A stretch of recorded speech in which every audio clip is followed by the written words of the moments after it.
I would imagine Florida State and Clemson agree. As appetizing as just, hey, we leverage them into giving us more money. Maybe it's an extra 10, 15, $20 million per year if you have the success on the field that you imagine that you're going to, and you continue to draw on TV, which they probably will. So now maybe say you're making 55, 60 million a year from TV revenue, whereas SEC Big Ten teams, they're going to be around 75. You have significantly closed the gap there.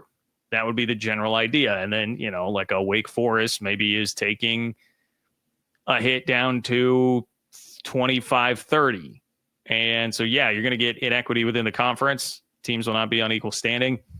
That's where this newsflash, that's where we've been heading for a very, very long time with all of this. So one thing from a Big 12 standpoint that you would have to kind of cross off your list there is, yes, if there was the, it's not, Hail Mary is not fair because it's not something like the Big 12 has to have, but the out of this world, like slam dunk, wow, we pulled this off. You get Florida State and Clemson into the conference. I mean, I think that dream is in essence dead here with the ESPN news and what's coming with it, which is likely a settlement coming between all of these schools.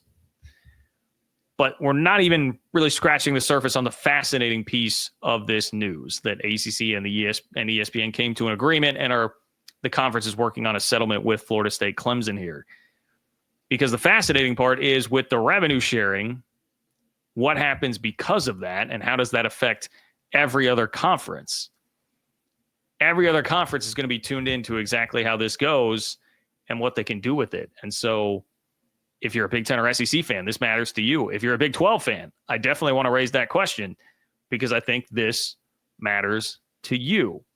So, okay, let's go back to what I just mentioned there. If Florida State closes the gap, gets to within $10 to $15 million a year of, say, Florida, Clemson gets to within $10, $15 million a year of South Carolina because they're hitting their performance incentives every year and they're hitting their brand incentives. More people are watching them, and that money is being taken from Wake Forest, Boston College, and instead going to Florida State, Clemson, North Carolina, Miami, whoever it might be in the ACC. The big boys, the SEC and the Big Ten, are not going to like, it's not even really like a total threat, but they're not going to like, hey, they're closing the gap. Like, we got to do something else. We need to find a way to make more money. Well, the big brands are going to look around and go, wait, hold up. I mean, if the ACC can do that and they can punish and out leverage their bottom feeders, why aren't we doing that to Purdue and Northwestern? Why aren't we doing that to Vandy? Like, how is this working? Like, hey, I'm Texas. I know my brand value. I should be making more than Vandy. Hey, I am Ohio State. I am Penn State. I am Michigan. Why am I just won a national championship for this league. Why am I making the same amount of money as Northwestern? Like, that's not, I mean, watching how all this is unfolded, this crazy, hyper-capitalistic college athletics world that we are in right now, why would you think for a second that Ohio State, Michigan, Texas, Georgia, Alabama would not do the same thing and start to just leverage the hell out of the schools that are below them and start taking some of their money, taking some of that pot? I think that's absolutely something that is going to happen.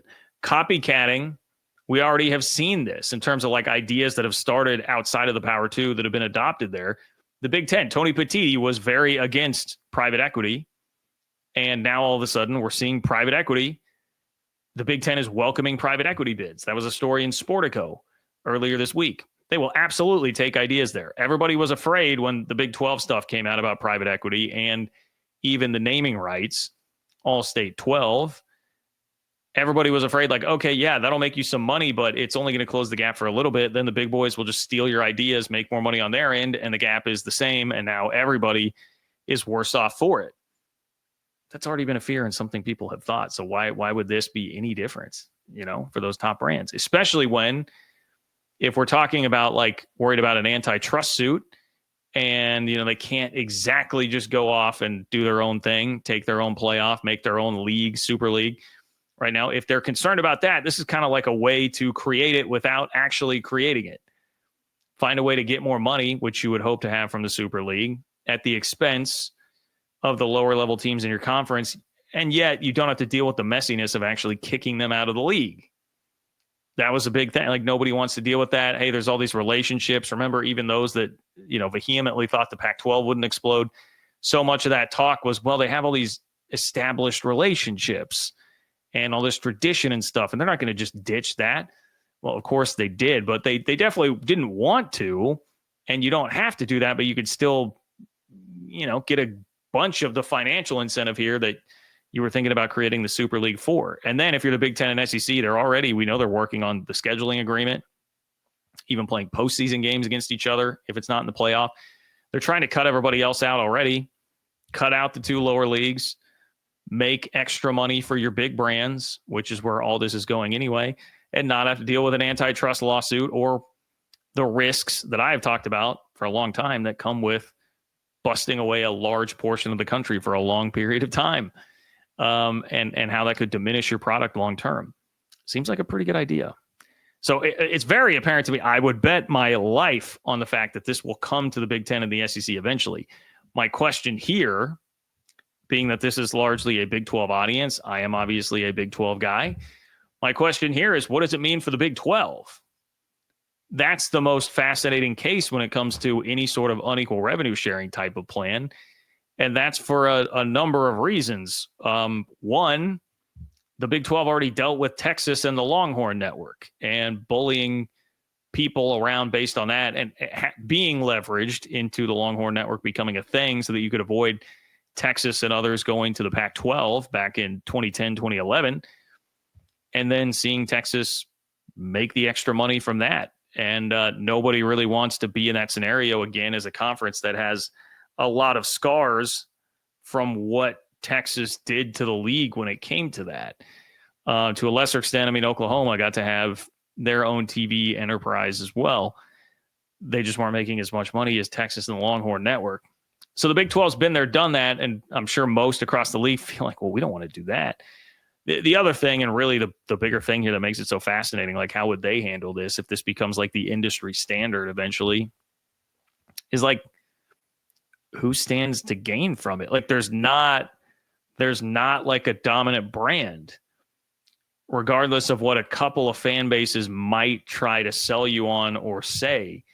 And look, we've got Utah fans and how bullish they were on their program, their football program when they came into this league. They obviously think very highly of themselves, but the reality is, I know they weren't very good this year, so they wouldn't have hit either brand incentives or performance incentives. And when you don't hit the performance incentives, it makes it a little harder to hit the brand incentives. But we saw the Big 12 TV numbers. Like, it was Colorado about double everybody else, and then a bunch of teams that were really similar to each other. Like, there was nobody running away with it. Certainly not Utah. They're not enough of a brand draw to, in this sort of scenario, be able to rely on consistently generating extra money because of that. Maybe you could tell me, hey, I still believe in Kyle Whittingham long term. He's had quarterback injuries the last couple of years.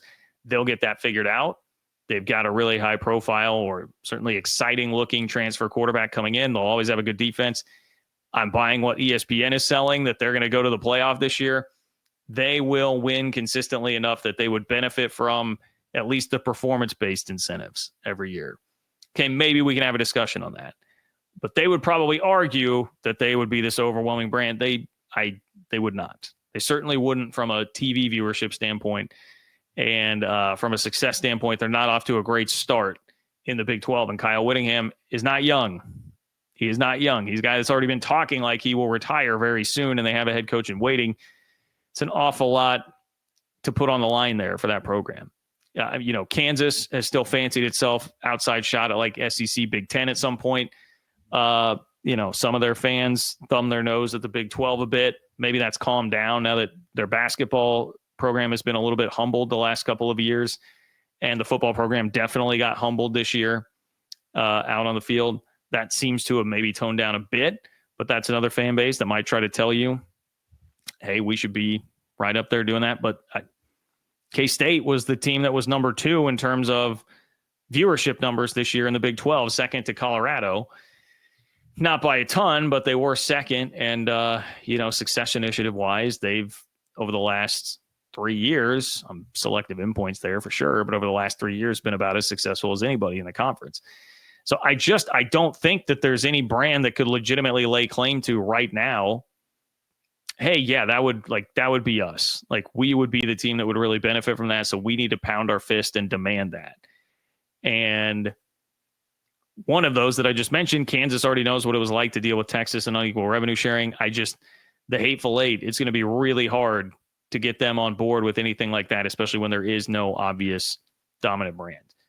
Would that change over the next 3 or 4 years? I mean, I guess if Arizona State and Kenny Dillingham, like if they rip off 3 straight playoff appearances, win a game or 2 in the playoffs, then yeah, obviously the success thing would benefit them and they would start to build more of a brand, and they're in a big market and they've got some potential there. But I got to be honest, I don't see that happening. And it's nothing against Dillingham and Arizona State. It's just looking at how many programs here are similarly positioned for success. And I don't think that we're going to have teams every single year being able to win the thing and be that high profile. I think everybody's brand would stay about the same, kind of within the margin of error. So that seems like this would be a no-go in the Big 12. But if it does become the industry standard, does some school that's on a bit of a hot streak decide to put their foot down? I think that's a very interesting question to ask about this league, and how this would go. So, yeah, I thought that was a very thought-provoking question to raise in the midst of all of this. I think you really would have a hell of a time getting enough support on this. We've seen Big 12 schools, if they really don't want something, they will bow up. They will stand up to Brett Yormark, like with UConn and Gonzaga. That's happened. They've kind of put their foot down on that. Like, no, we're not going to do that. I think you would have a hard time getting the support for it right now, because everybody, I would imagine that basically everybody, at least enough schools, would be self-aware enough about where they're at and what the actual realities of this would be, that they would not get out there and pound their fist on the table at risk of this creating some sort of problem if someone else does jump up like that, and they just don't want to even open up that can of worms after experiencing what life was like with Texas there for a while. So we'll see. As many of you told me, like, hey, man, lawsuits are still technically out there. Like, ink isn't dried on any sort of settlement.